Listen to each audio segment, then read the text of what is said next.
Hello, my name's Richard Fletcher. I'm a dyslexia specialist and my job role is about 50% disability officer and 50% one-to-one tuition with dyslexic and other neurodivergent students. Before we get into AI, just a bit of framing, and hopefully these are two key terms that we're all familiar with. A lot of universities and their disability teams will find themselves working towards both concepts at different times, which can get a little contradictory at times. And in the context of conditions or neurotypes that can be viewed as constellations of different abilities and impairments with unclear cut-off points, essentially, I think we're saying we're used to dealing with uncertainty and imperfect definitions in a pragmatic and political way. And generative AI, which is still very new to many, with lots of potential applications, it's challenging to be sure that we're all even discussing the same thing, and blanket statements will inevitably fall short. So as a dyslexia specialist, how we read is naturally a matter of great interest to me. So The Shallows by Nicholas Carr is a 2011 Pulitzer Prize finalist, which expanded from a more obviously combatively titled essay, Is Google Making Us Stupid? 2008. So you get a sense of his line of questioning from that. If nothing else, it's an entertaining history of different writing and reading technologies, and it questions how entwined these were with the intellectual, social and cultural developments around them. One example of the philosopher Nietzsche's use of a then cutting-edge piece of technology, a typewriter, which he adopted due to progressive visual and physical impairments.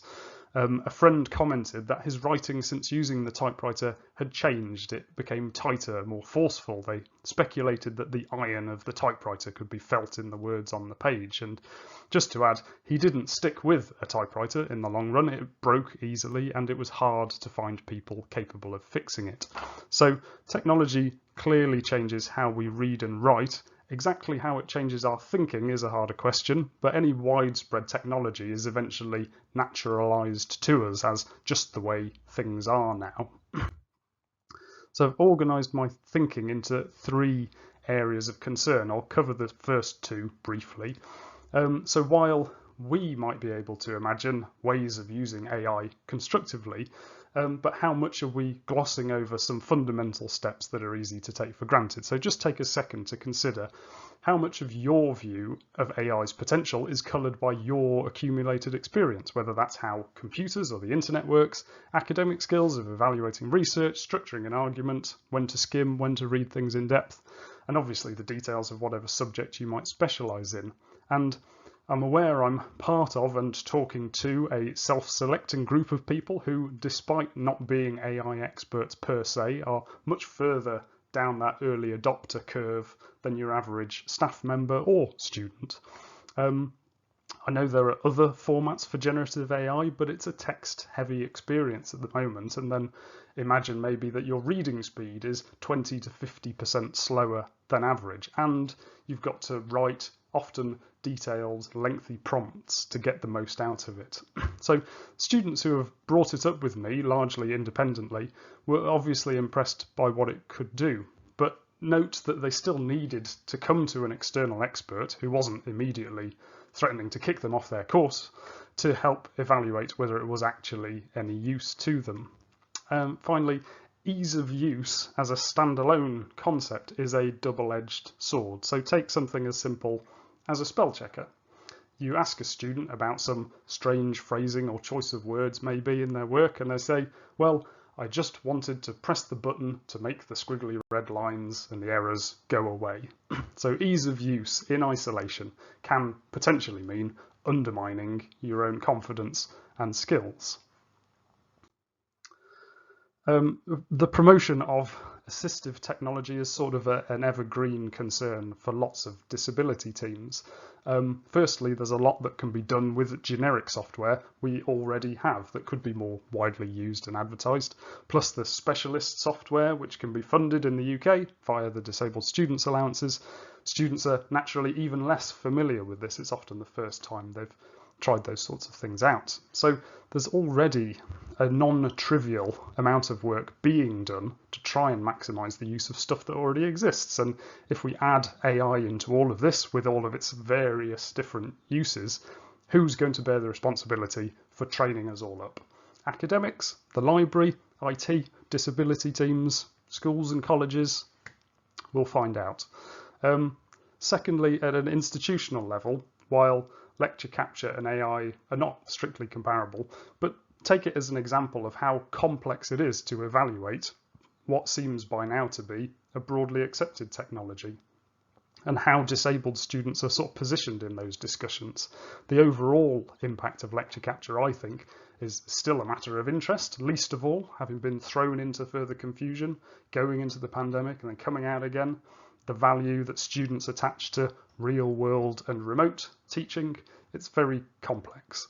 So we should always ask, are we looking to technology on the basis of evidence and because it's pedagogically sound? Or are we doing this because it seems to increase student satisfaction on surveys and is usually cheaper than the alternative? And sometimes, of course, there's a pandemic to deal with too. So student satisfaction is important, but in a way they can only ever respond to the options presented to them. So ask what the context is, what alternatives are realistically being offered or even taken away in some cases. So almost immediately we've seen a sort of cynical and dismissive sentiment around AI and writing, and that's really the same as any technological substitute. If a machine can do a task, you're wasting your time by doing it manually, ignoring that there are, of course, many good reasons that for some tasks we make the effort anyway, least of all among those that we've got to learn the basics first.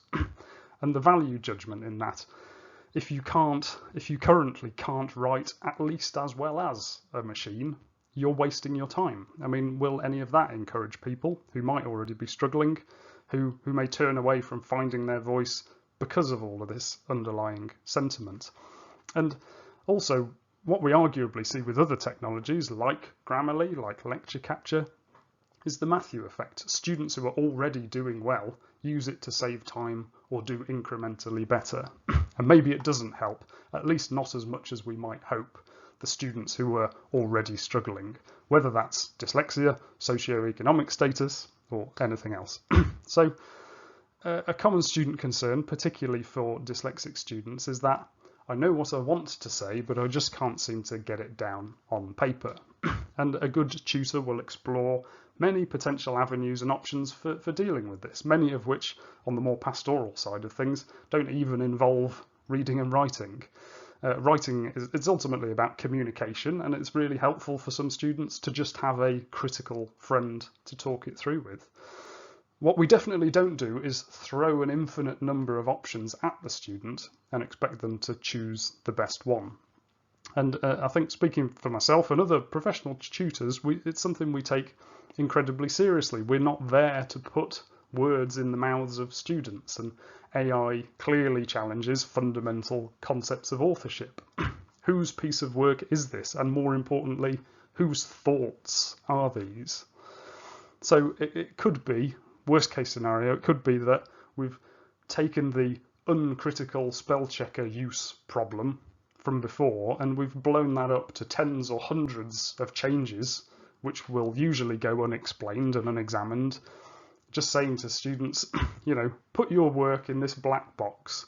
It'll smooth off all your weird idiosyncratic nonsense and it will produce an acceptable and, by design, mediocre formulaic essay. That's a drastic example, of course. In reality, there will be more sensitive and nuanced ways of using these tools and having those sorts of discussions.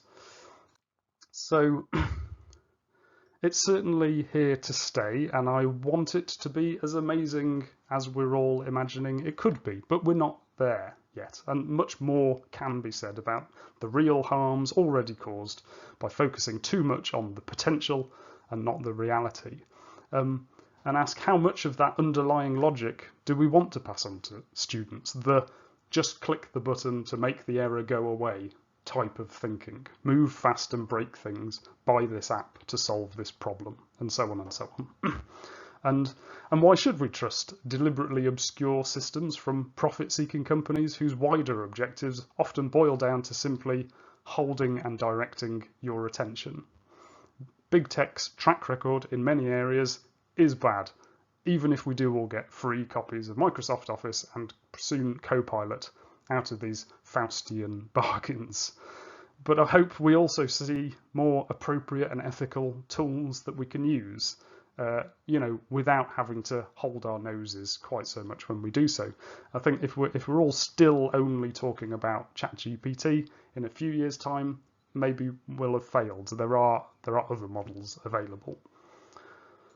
Some very final thoughts, a few last things I couldn't stop myself from recommending. It's an excellent book on writing education. It's all relevant to someone in my type of job, of course, but please at least read the section on technology hype. It's very relevant to what we're talking about here. Cory Doctorow's piece about the sort of inevitable deterioration of tech platforms in pursuit of monetization, food for thought on how sort of free and useful features get gradually stripped back in the name of engagement. And also to think about maybe how AI may end up being the thing that prevents AI from rising above a certain level of usefulness. And finally, some thoughts on what the future of universities might look like in this article on 1KHE. Possibly some rays of hope, and perhaps this technology might force a re-evaluation of the real, the valuable human work of universities. And I'll have my fingers crossed. So my references are here, but I thought they probably wouldn't show up great on a slide, so you can also find them at the link. You're welcome to contact me, of course, and thanks, Phil, for inviting me to offer my thoughts on what you said. I believe you said this was the summer special of this webinar series, so please go and watch all the other videos in this playlist, or maybe just, as they say, go outside and touch some grass. Thanks.